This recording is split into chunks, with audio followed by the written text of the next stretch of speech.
네, 수요일에 여는 경제 전문 포장마차 상암동 경제포차 문을 열었습니다. 오늘도 두 분 모셨어요. 이베스트 투자증권 윤지호 센터장, 블록체인 미디어 조인디의 고란 기자. 어서 오세요. 네, 안녕하십니까. 안녕하세요. 네, 어서 오세요. 지금 유튜브로도 방송 나가고 있습니다. 유튜브 들어가셔서 세계는 그리고 우리는 이렇게 검색하시면 저희들 함께 보실 수 있습니다. 네, 지난 월요일부터 긴급재난지원금을 순차적으로 신청을 하고 있고 그런데 뭐 어떻게 신청을 하셨습니까? 주변의 반응은 어떤가요? 혹시 받으신 분 있으시면? 이게 사실 월요일부터 신청했기 때문에 이게 48시간 이내 지급이 돼요. 그래서 월요일 신청하신 분들이 아마 네네. 받았을 거고요. 오늘 네. 저 같은 경우에는 동거인인 세대주가 네. 오늘 신청할 수 있어서요. 제가 쪼아가지고 새벽에 신청하도록 했습니다.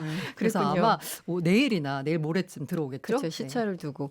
뭐 받고 사용하신 분들 아니면 지금 단계에서 신청만 하신 분들 있을 텐데 센터장님 어때요? 주변 반응들이 혹시 받으신 분 있습니까?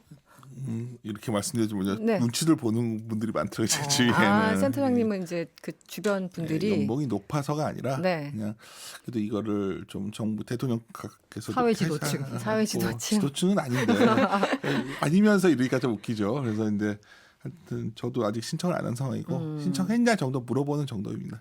참고로 저 같은 경우에는 이제 돌봄으로 네네. 했어요. 돌봄 그 6세 만 6세 이하 7세인가 아무튼 이제 네네. 아동으로 돌봄 쿠폰이 들어왔거든요. 네네. 근데 이거 보니까 최근에 특수를 누리는 곳이 자전거 가게래요. 자전거. 그거 받은 게 일종의 꽁돈 생긴 거잖아요. 그러니까 다 그렇죠. 애들한테 자전거 한 대씩을 사줘서 애들이 이제 그동안 사달라고 했던 거 네, 못 사줬던 맞아요. 거를 네, 자전거가 난리라고 합니다. 그렇군요. 또 혜택을 보는 곳이 항상 있기 마련이죠. 그나저나 그 월요일에 이제 지원금을 신청하신 분들 오늘 신용카드나 체크카드 충전이 된 거죠. 네. 여러 가지 그 이제 이것을 어디에 사용할 것인가 헷갈리신 분들 많은데 포인트를 사용할 수 없는 곳이 있다고요? 설명 좀 부탁드릴게요. 일단 네. 기본적으로는 세대주의 거주지 소재, 특별광역시 및 도내 신용카드 가맹점에서 사용할 수 있습니다. 네. 그러니까 마포구에서 신청했다. 그러면 서울 시내에서 전체에서 사용할 수 있고요. 경기도는 안 됩니다. 네. 가장 큰 원칙은요. 백화점, 대형마트, 대형전자 판매점, 온라인 쇼핑몰 및 유흥, 위생, 사행, 레저 등의 가맹점에선 사용 불가합니다. 네. 대체로 보면요, 이게 그 코로나19에 따른 그 중소상인들, 영세 자영업자들 좀 살리기 위한 거잖아요. 그렇죠. 그러다 보니까 중소 자영업자다 보니까 대형마트, 백화점 안 되는 거고요. 또 온라인은 왜 안 되냐라고 보면 이게 코로나19가 대면 접촉이 안 돼서 좀 장사가 안 되는 거잖아요. 네네. 오히려 온라인 주문 늘었으니까 그래서 아마 온라인도 빠진 것 같고 사실 온라인에 입점한 중소상인들도 많긴 하지만 네네. 그래서 대충 동네 가게에서 쓰면 된다라고 이해하면 될 것 같은데요. 이 뭐 눈여겨볼 만한 게 동네 가게라고 하니까 근데 편의점 같은 경우에는 네네. 본사가 프랜차이즈 업체가 그렇죠. 대기업이잖아요. 네네. 되나 안 되나 싶은데 사실 본사는 대기업이지만 네. 가맹점주들은 다 영세자영업자거든요. 그렇죠. 네네. 그러니까 편의점 됩니다. 이러다 보니까 편의점 매출이 갑자기 늘었대요. 그렇다고 하더라고요. 그 보도가 나왔는데. 네. 특히 편의점에서 지난 4월에 CU 같은 경우 통계를 내봤더니 가장 많이 팔린 매출이 증가한 품목이 와인이었다라고 합니다. 와인이요? 네, 777% 늘었는데요. 사실 와인 같은 거 생각해보면 사실 나가서 먹거나 근데 이제 코로나 때문에 혼술이 많이 늘었죠. 그렇죠. 게다가 와인 같은 경우 이제 대형 마트 같은 데서 사면 훨씬 쌉니다. 네네. 그런데 대형 이거 마트. 받았으니까 사용 못하니까. 사용 못하니까 편의점 가서 사는 거고요. 네. 또 눈여겨봤던 게 그 블루투스 이어폰 매출이 또 500% 넘게 늘었다고요. 네. 이게 말씀드린 대로 온라인에서 사면 훨씬 싸거든요. 네. 근데 편의점에서 그냥 사는 거예요. 이거 마땅히 쓸 데가 없으니까. 네네. 그런 현상이 지금 나타나고 있고요. 또 제가 자주 애용하는 곳 중에 이제 커피 전문점 있잖아요. 네네. 이게 됩니다. 근데 본사 소재지로 직영점 같은 네. 경우 한정을 해요. 그래서 스타벅스 같은 경우에는 본사가 서울에 있으니까 서울에서는 되지만 부산에 있는 스타벅스에서는 부산 시민이라면 결제 못합니다. 그게 좀 헷갈리는 부분이 있어요. 네. 네. 그동안 뭔가 버킷리스트까지는 아니지만 이거 사고 싶다, 저거 사고 싶다 적어놨던 거 뭐 기회가 없어서 또 형편이 안 돼서 했던 것들을 이제 좀 소비를 하시는 그런 분위기예요. 뭐 어쨌든 그동안 소비 욕구를 억누르고 있었으니까 충분히. 그래서 그 느낌이 그래서 그런지 아니면 실제로 그런지 모르겠는데요. 보도에 보니까 이제 알바들 내보냈던 동네 네네. 사장님들이 다시 고용하기 시작했다라고 하고 제 동네에 있는 가게를 가봐도 실제로 사람들이 많아졌어요. 네. 정말. 네. 그렇군요.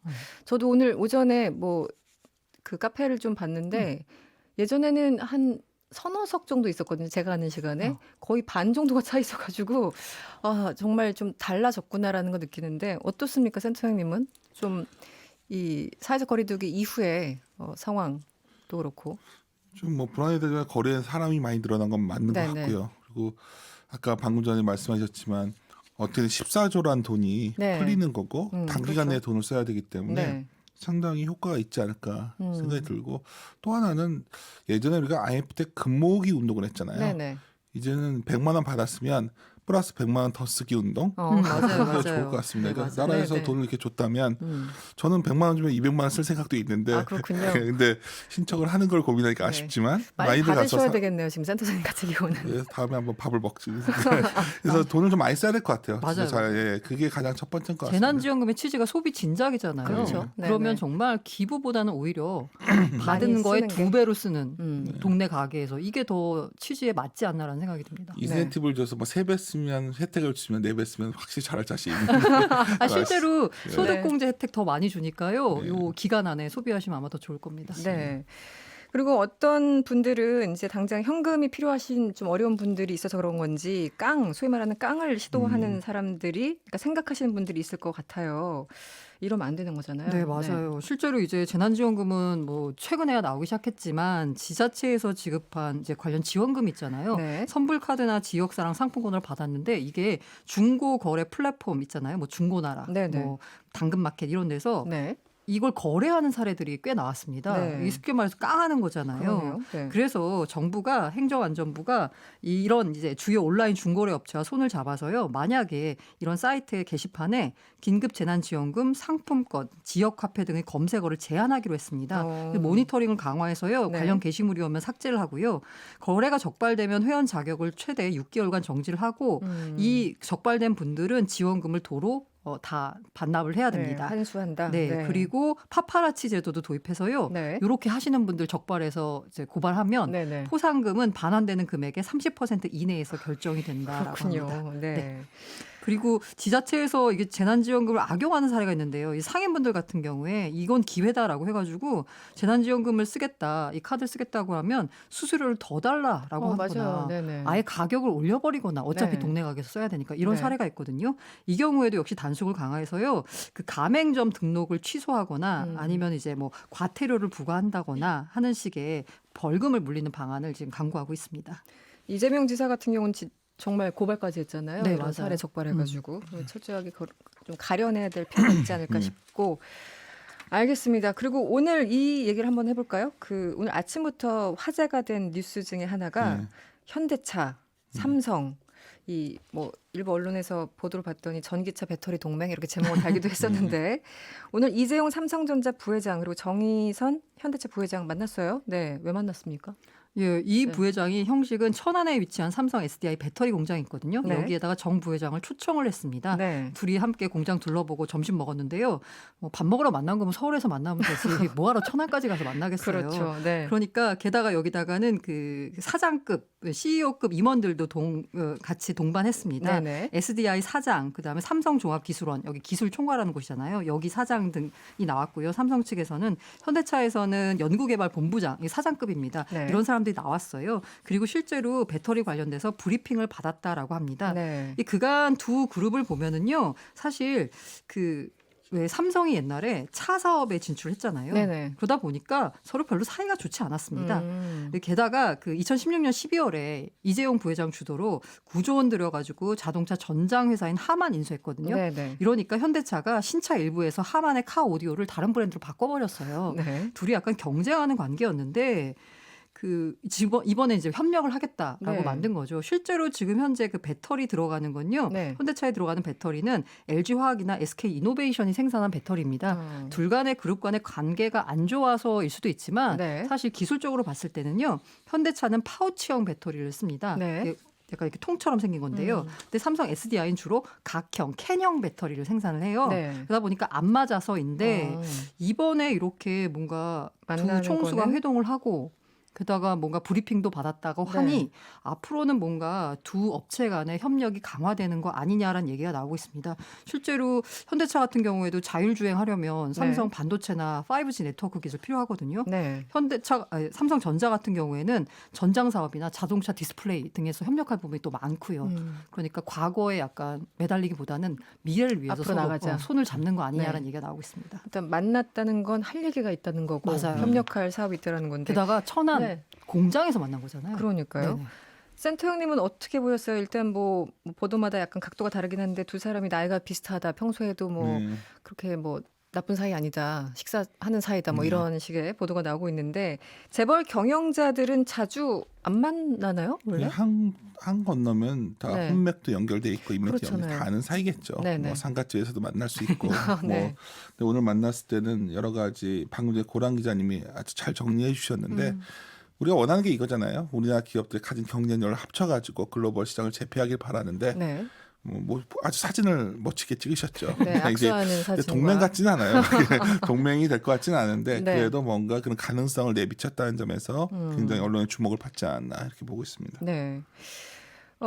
현대 자동차에 삼성이 생산하는 배터리를 싣는다. 이러면은 일단은 듣기는 좋아요. 네. 이게 뭐 배터리 동맹 그 말이 그렇게 과한 표현도 아닌 것 같고 어떻게 보십니까? 이 뭐라고 할까요?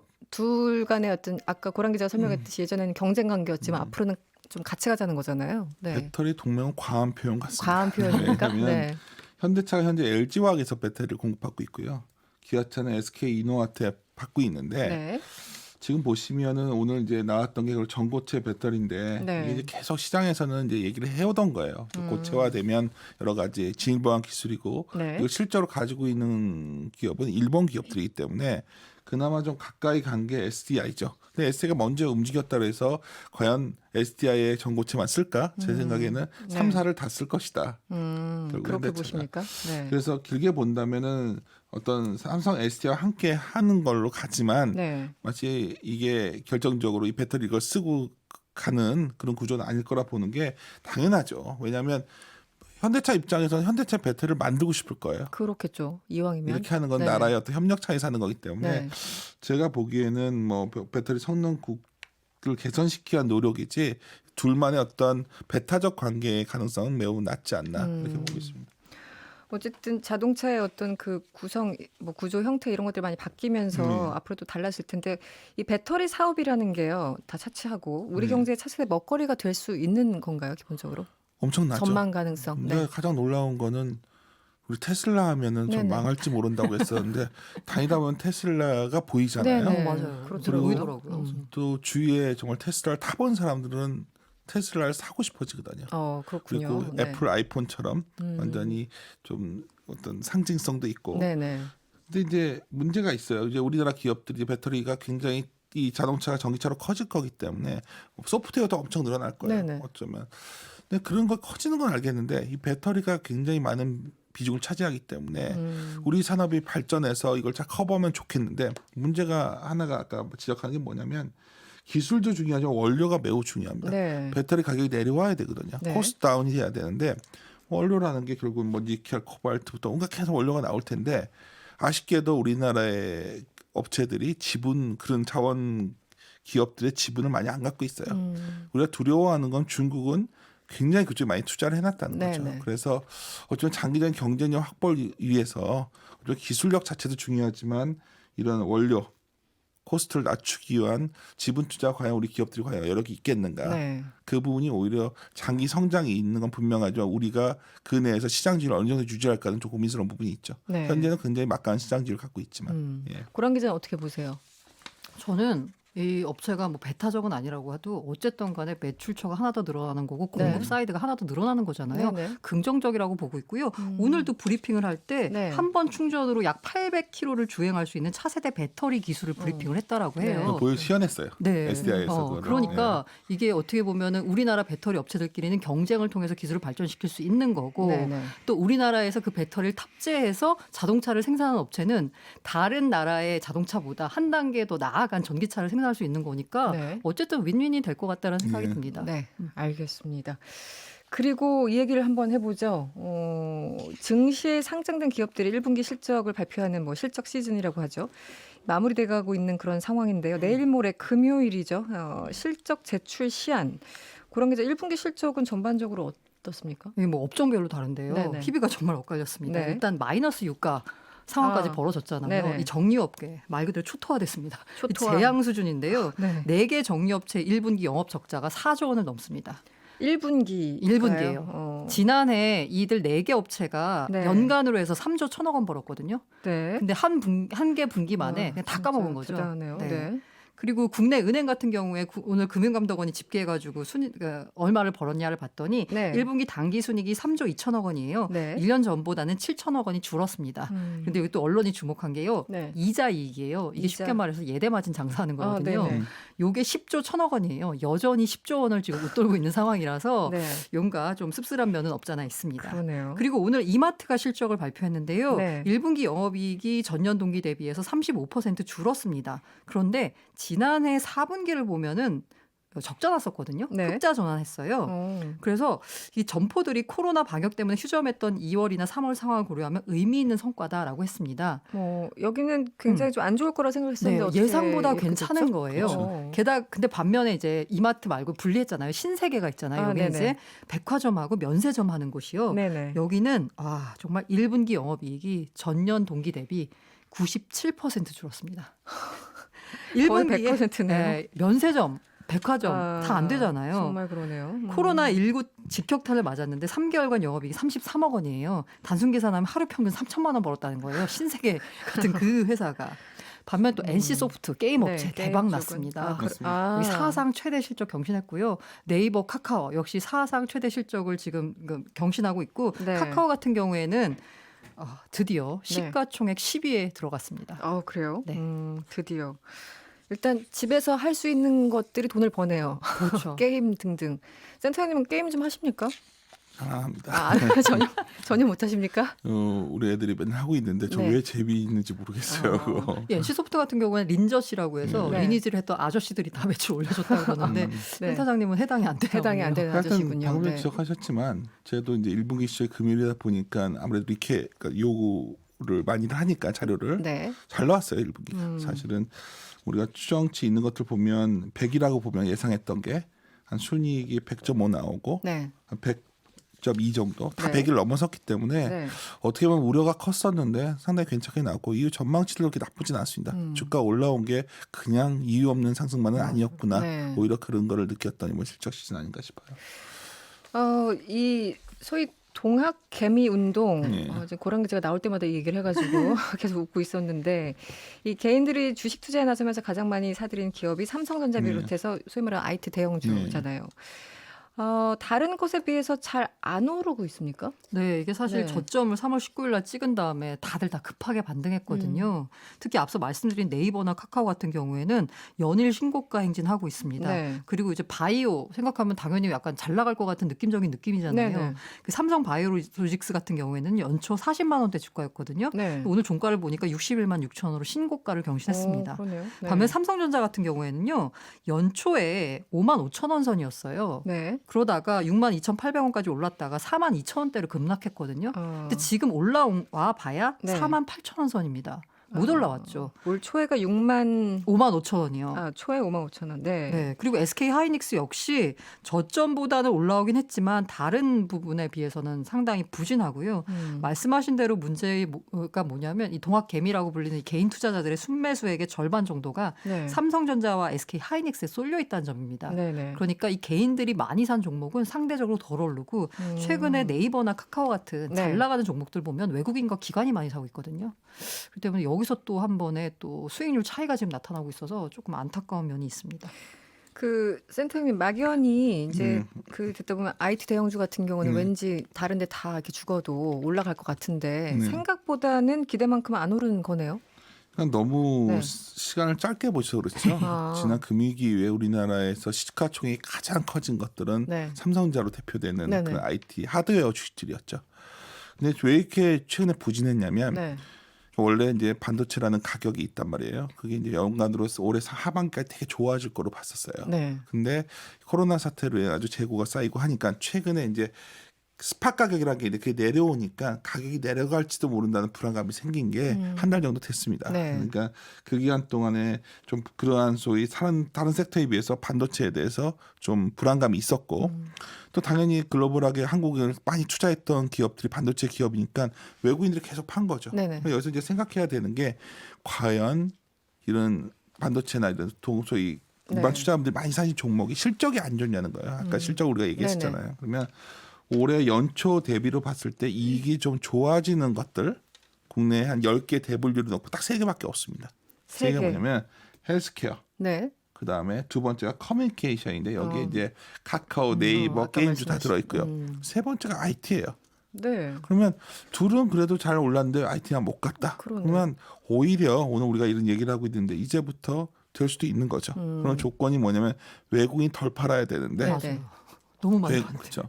그럼 어떻게 볼 수 있을까요? 외국인이 덜 파는 건 제가 외국인 마음이 아니까 알 수 없는데 어떤 국면에서 외국인이 사기 들어가냐면 뒤에 이제 좀 가식성이 보일 때예요. 그러면 네. 내년은 확실히 좋아지기 때문에 아마 한 6월 가면 분명히 외국인들이 좀 돌아올 확률이 있고요. 6월 정도. 그렇죠. 네. 공교롭게도 5월 21일부터 중국에서 야매라는 게 열립니다. 네네. 전인대 속한 거. 그러면 미국이랑 중국이랑 좀 싸우려는 모습을 보이잖아요. 네. 그럼 좀 남은 거는 미국에 있는 달러가 좀 나와가지고 다른 나라로 가야 되는데 갈 수 있는 나라가 없어요. 네, 제가 보기엔 지금은- 중국에서 달러를 받아야 됩니다. 네. 뭐 시장을 좀 열어주든지 뭘 사주든지 그러려면 위안화가 좀 강해져야 되거든요. 그럼 원화 가장 연동된 통화가 좀 어려울 수도 있는데 네네. 원화가 예를 들어서 오늘 1220원만 이럴 텐데 1190원 이렇게 갈 때쯤이면 IT가 좀 움직이기 시작할 거예요. 근데 좀 멀지 않았다 보고 있고요. 어떻게 보면 5월 한 뭐 이번 주나 다음 주부터 많은 우리 일반 투자분들이 주시장에 들어오셨는데 좀 답답하셨을 텐데 좀 나아지지 않을까 이제부터는 네. 그렇게 보고 있습니다. 그 중국 관련해서 제가 조금 뒤에 여쭤볼게요. 그 고란 기자 보시기에는 지금 다시 이태원발 이 코로나 때문에 여러 가지 다시 복잡해지고 어려워지는 상황인데 잠깐 중간 평가를 해보자면 동학개미운동 여러 번 브리핑 해주셨잖아요. 네. 지금까지 성적은 어떻게 보입니까? 지금까지 네. 진득하게 하신 분들은 나쁘지 않다. 그러나 그래요? 수익률에 너무 조급해가지고 네. 원유 ETN 같은 단기간에 많이 먹겠다. 그렇죠. 이런 종목에 들어가신 분들은 위험하다. 게다가 최근에 그 신용거래 잔고가 3조 원 늘었어요. 한 달 사이에. 네. 그러니까 이게 한 달 사이에. 다 빚내서 주식 투자하는 거거든요. 요건 좀 위험합니다. 네. 그러니까 초기 출발은 좋았으나 점점 약간 위험한 방향으로 가고 있어서 네. 요건 좀 경계해야 되지 않나라는 생각이 듭니다. 알겠습니다. 시간이 많지가 않아서 오늘 이 얘기도 해봐야 되겠죠. 일자리 얘기 굉장히 네. 중요합니다. 오늘 통계청이 4월 고용 동향을 발표했는데요. 말 그대로 고용 쇼크 수준이었습니다. 아, 네. 심각하죠. 네네. 4월 고용도항 발표했더니 취업자 수가 지난해 같은 달보다 47만 6천 명이 줄었습니다. 네. 99년 2월 이후 21년 2개월 만에 가장 크게 줄었는데요. 그러게요. 네. 놀라운 사실은 실업률은 전년 대비 0.2%포인트 낮아졌어요. 4.2%밖에 안 됩니다. 아, 취업자 수가 이렇게 줄었는데 어떻게 실업률이 더 떨어진 거냐 네. 보면은 아예 그냥 구직을 포기한 사람들이 많아졌다는 겁니다. 그러네요. 실업률을 체크할 때요. 경제활동 인구만 이렇게 계산을 하거든요. 근데 비경제활동 인구가 얼마가 늘었냐? 83만 1,000명이 늘었습니다.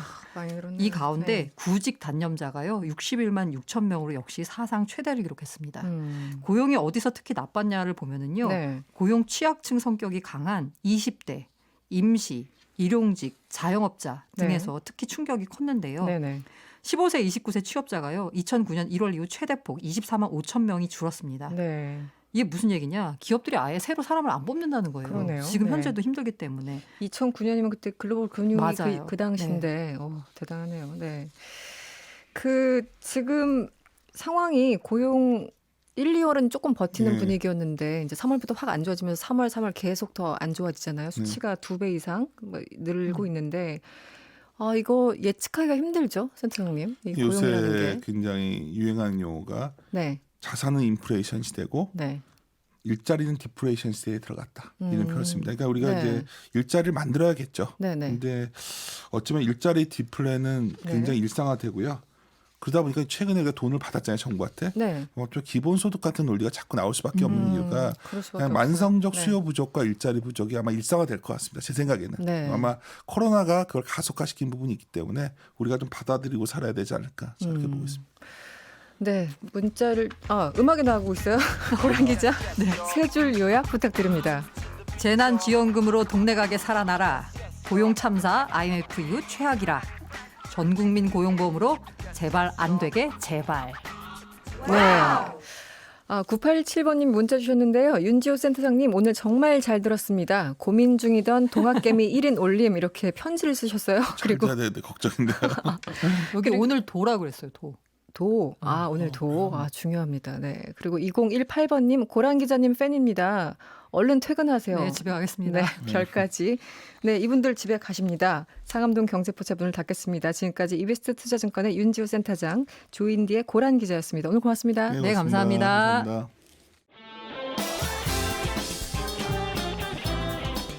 여러분의 퇴근길을 꽉 채워드립니다.